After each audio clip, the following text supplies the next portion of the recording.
G'day, folks.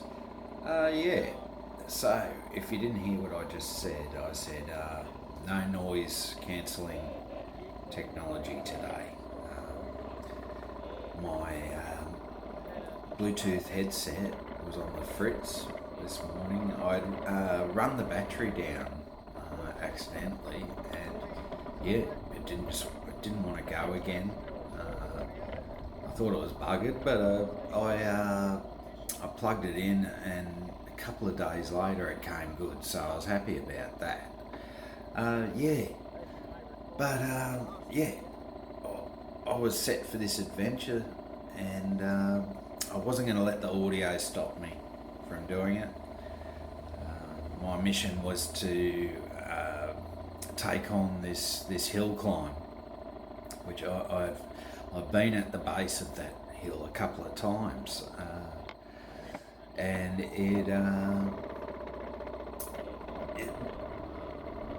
the first time I had no crash protection at all. I didn't even have a bash plate at that time, and the second time I went up, I just had too much weight. I only got about halfway, or not even halfway up it,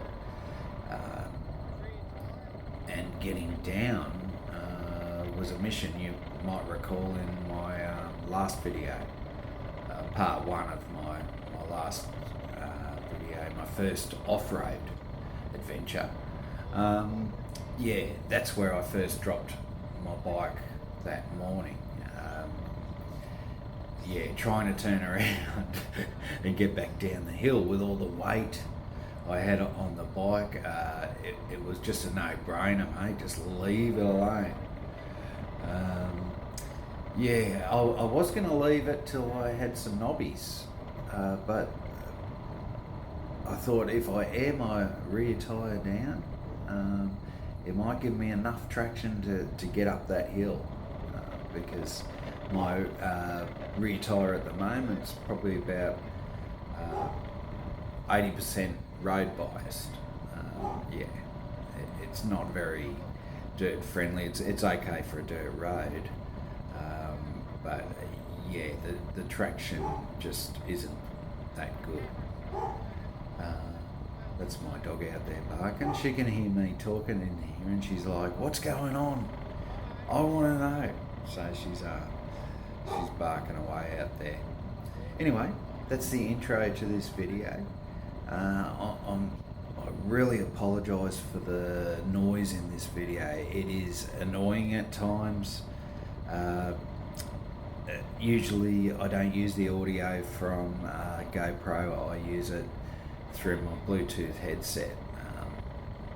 It has that military grade technology. It does sound like I'm underwater sometimes, but that's better than all the rattles and wind noise that you get from the GoPro. So what I'm going to do is I'm going to play a little bit of music, and yeah, hopefully this video is not that long. Oh well, it goes for just over half an hour. I was going to edit it a fair bit shorter, but I thought I might just get across what's going on, do a little commentary, and I hope you enjoy the video. Thanks.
Okay, so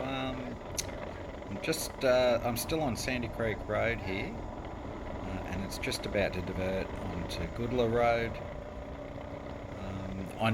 I've been on Goodla Road, like from the reverse end, um, up the mountain, coming down. Um, I was sort of freaked out because I didn't know how steep the hills were and how far the road went. So I only went a certain distance and turned around and came back an alternative route. So I'm just at the base of the hill climb now, and as you can see, I'm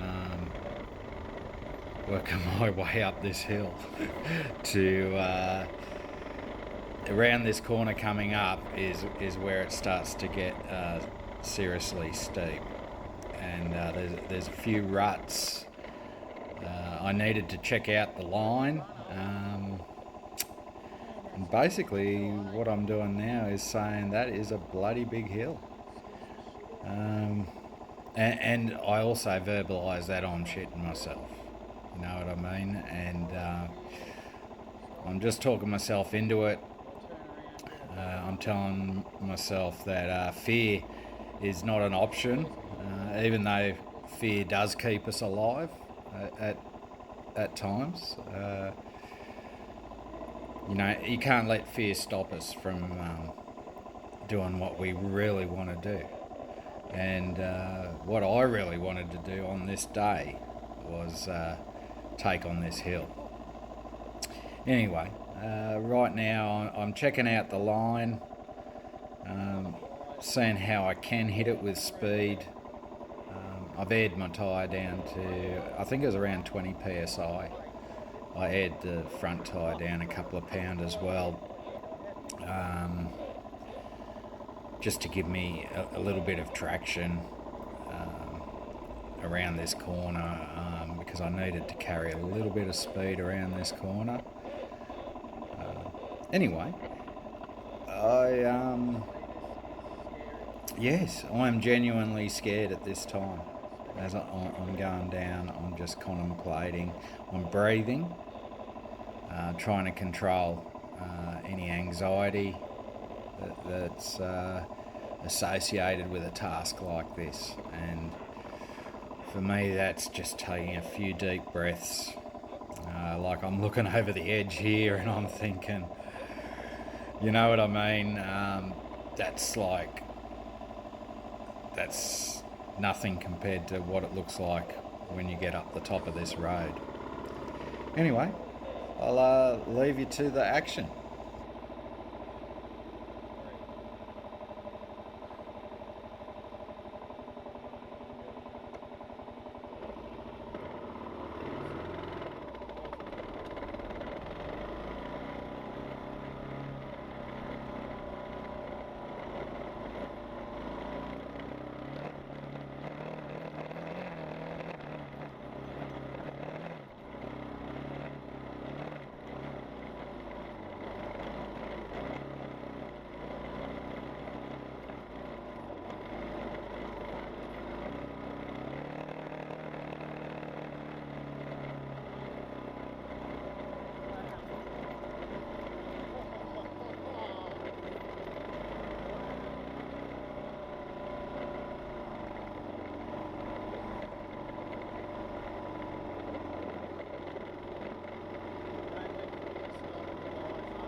Okay, so now you can see I'm visually elated just to get to the top of that hill.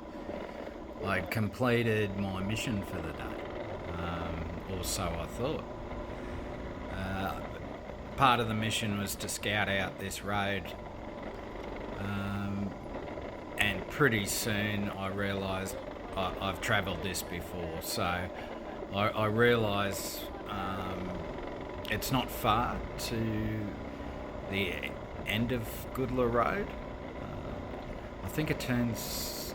I'm not sure if the road terminates, but it if you go straight ahead, it heads towards Belthorpe Range. I think the Goodla Road keeps going to the left towards Conondale National Park. So I'm just scouting out this road, getting a breath, settling down the adrenaline. But little did I know there was more to come.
So I'm at the crossroads now. This is where I came onto the track about a week previously, and I was making my way up this direction. I'm still trying to settle down the adrenaline at this time. I'm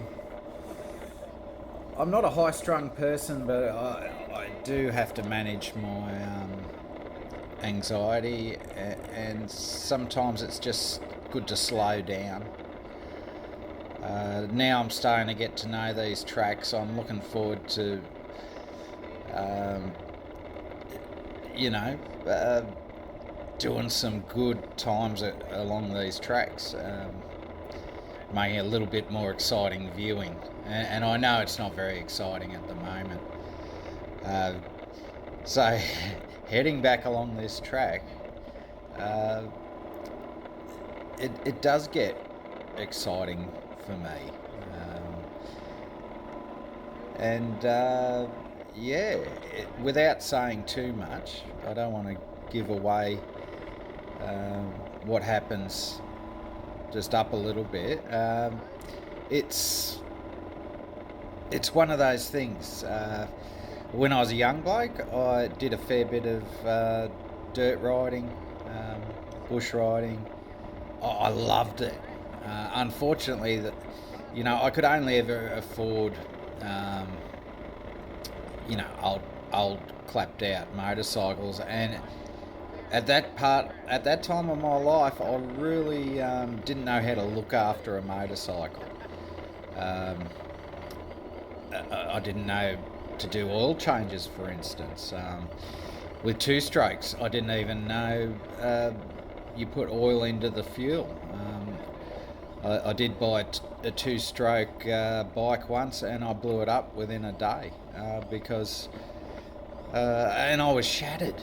I was really shattered. So I guess it's one of those things. I'm living my second childhood now. On a water-cooled motorcycle. I went with a brand new one because I know what the motorcycle's done. Now I would have no qualms in buying a second-hand KLR because I've put this thing through its paces, and yeah. Anyway, this is where it starts to get a little bit hilly again. So I'm going to let you enjoy the travels, and I'm not going to put any music on for this bit because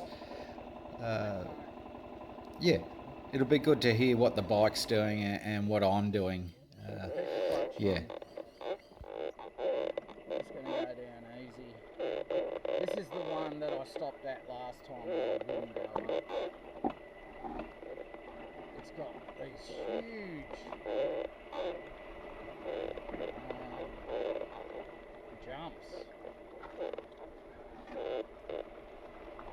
Probably didn't really have to turn the motor up there because this one isn't rutted out, I think. I'm not sure whether this is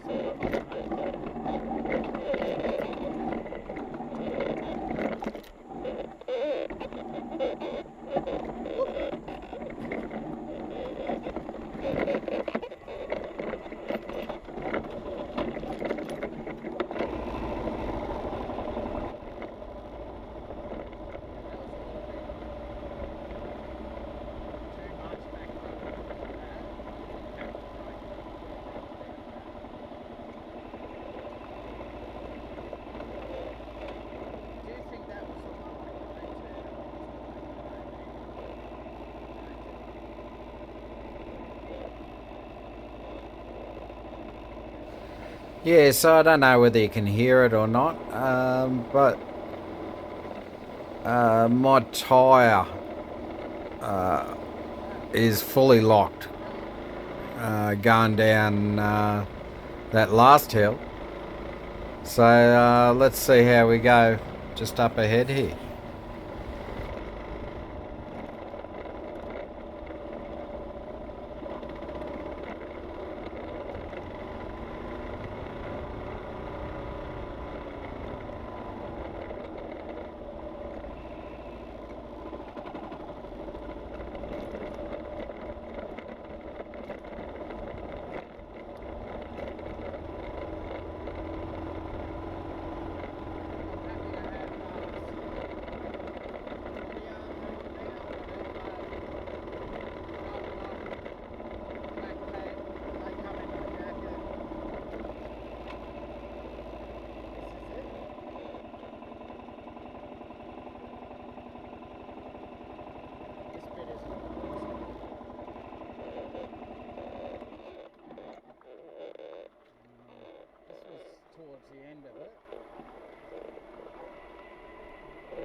recording.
Because of the weight of this bike, it's really important not to let it get away from you.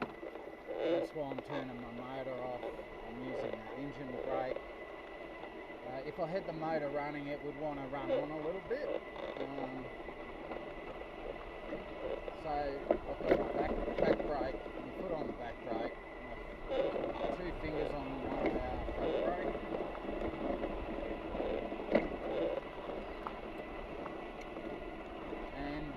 If worst comes to worst, I can let the clutch out, and that will act as back brakes as well. Now this is it. This is where it gets hairy, because it's a blind corner. Now I know. Now I've been up here, I know what happens when you get around this corner. And it doesn't seem scary now. So just be careful. I'm just keeping my weight on those front brakes, not enough to lock them up, but enough for positive braking, because your back brake is just going to, once you lock up the back brake, it wants to take over the front brake. The back wheel will come around, so you really have to just play with the front brake a little bit and make sure that back brake doesn't come around like it's trying to do now. So what I do is I slow the bike right down.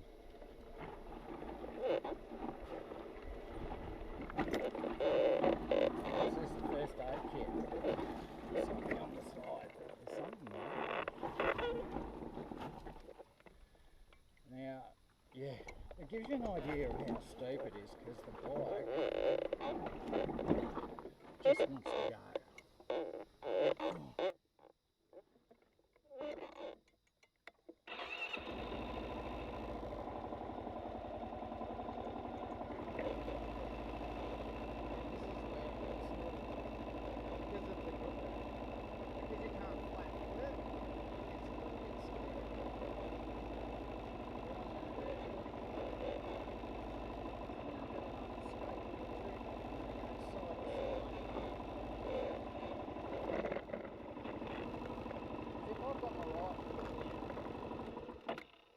I can't put my right foot on my back brake, if that makes sense. So that's why I use this engine brake. It means I can use both feet. Wow, man, this is so steep. I want to see what this is. It must be, it's telecom.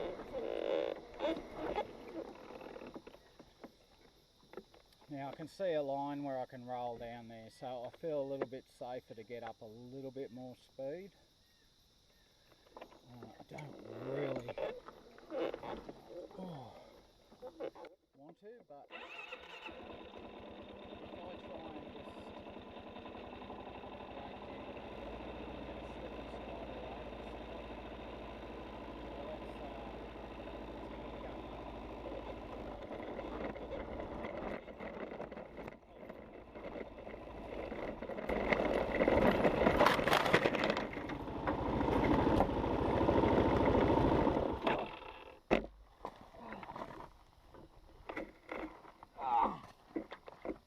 Now that was a crash. I took too much speed.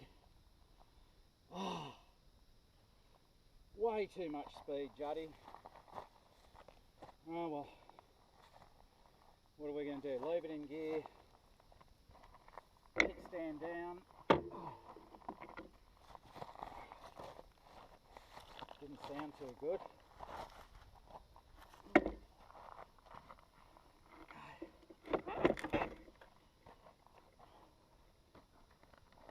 Too much speed, eh? Alright,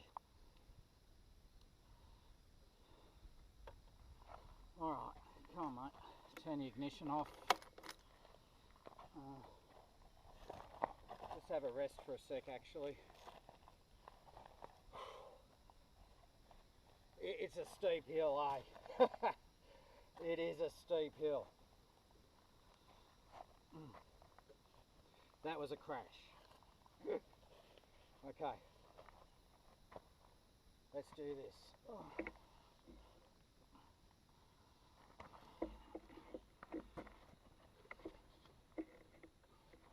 no. Oh. That wasn't good, Juddy. Got your leg stuck under it. Oh.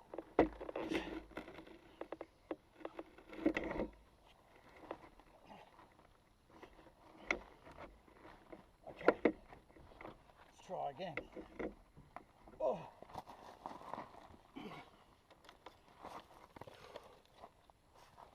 You can do it, mate.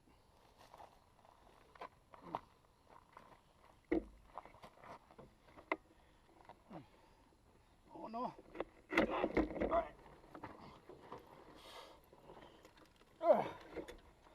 Okay. Whew. Alright.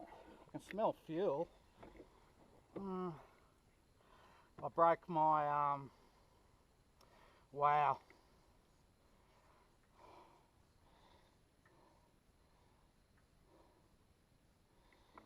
What a dickhead. Fuck. What a dickhead. Okay. What am I going to do? I'm just going to walk it down, eh?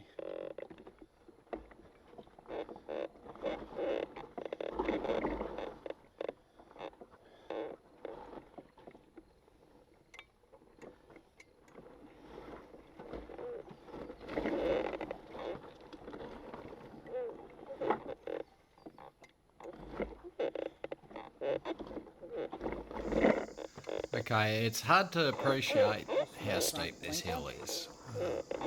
But you can see the angle of the bike and how it just wants to slide into that gutter. And it doesn't look very steep at all, but trust me, it is steep. I want to thank you guys for watching. I want to thank you for subscribing, and I really appreciate the support this channel's got in its growth. I'm really excited. Last time I checked, I think it's 113 subscribers, and also I think it's 3.4 thousand views a month, which to me is amazing. I'm just so stoked. So thank you guys for watching, and I'll catch you on the next one. Think about that, doesn't it? Wow. My crash bar has bent right around. Okay. My brake lever has again. Okay. This brake's still working.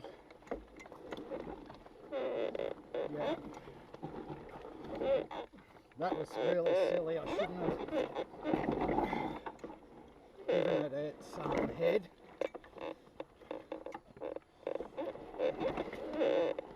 It just picks up speed too quick. It's too heavy for this sort of stuff, really. Because when you get in the shed, it's not good.